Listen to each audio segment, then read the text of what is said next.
शादी करते ही नौजवान कपल पिक्चर्स सोशल मीडिया पर शेयर करने लगते हैं। शो यही करना होता है कि भाई हम बहुत ब्रॉड माइंडेड हैं, खुले ज़हन के हैं। अब हर कोई बंदा वहां पे बैठा आपका सगा थोड़ी ना होता है। जब आपने कपल पिक्चर्स शेयर कर दी है ना, तो आपने लोगों को इजाजत दे दी है इस चीज की कि वो आप पर कोई भी कमेंट कर दें। अब कुछ लोग तो कमेंट कर रहे होते हैं कि माशाल्लाह बहुत अच्छी पिक्चर्स है, बहुत अच्छी जोड़ी है, लेकिन हकीकत में जो मामला होता है वो बहुत डिफरेंट होता है। आप सब सोशल मीडिया इस्तेमाल करने वाले हैं, सब जानते हैं कि हकीकत में क्या होता है। ज़ाहिरी कमेंट कर रहा है भाई, ठीक है माशाल्लाह बहुत अच्छी जोड़ी, ठीक है। वो कुछ देर पहले इसी तरह एक जोड़ी बहुत मशहूर हुई थी सोशल मीडिया पर। तो एक मौलवी साहब है, पंजाबी खतीब है, तो उन्होंने जब भी उस बच्चे का नाम लेना है ना, तो उसको कहना है इंसुलिन की सिरिंज। वो दुबला पतला सा लड़का था। ये नुकसान आपको बाद में भुगतना पड़ता है।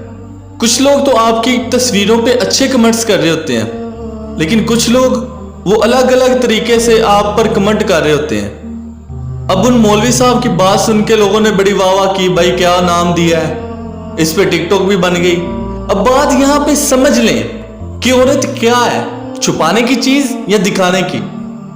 तो भाई औरत छुपाने की चीज है, क्योंकि औरत का मतलब ही पर्दा है। अब ऐसे करने वाले को कोई दोस्त बोल भी देना कि भाई ये क्या किया तुमने, भाभी की तस्वीर भी सोशल मीडिया पर शेयर कर दी, तो वो आगे से उस पर मजाक उड़ाते हैं, भाई देखो ये तो तंग ज़हन का है। यहाँ पे तंग और खुले ज़हन की बात नहीं है, बात को समझें। कुरान में अल्लाह ताला क्या कहते हैं, अल माल वल बनूना जीनतुल हयातिद दुनिया। माल और बेटे दुनिया की जिंदगी की जीनत है। बेटे बोला, बेटियां नहीं बोला।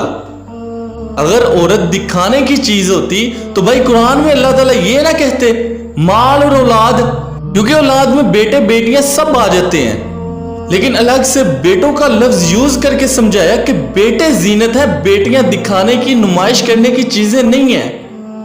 अक्सर लोग ये बात कहते हैं कि भाई आंखों का पर्दा होता है, आंखों में हया होनी चाहिए। और अल्लाह के बंदो, हया में हजरत फातिमा रजी अल्लाह ताला अन्हा से बढ़कर ना कोई था और ना होगा। तो क्या उन्होंने पर्दा नहीं किया? नबी सल्लल्लाहु अलैहि वसल्लम के वक्त की औरतें अपने आप को ढांपने के लिए इतनी बड़ी चादरें इस्तेमाल करती थी कि वो जमीन पर घिसती हुई जाती थी।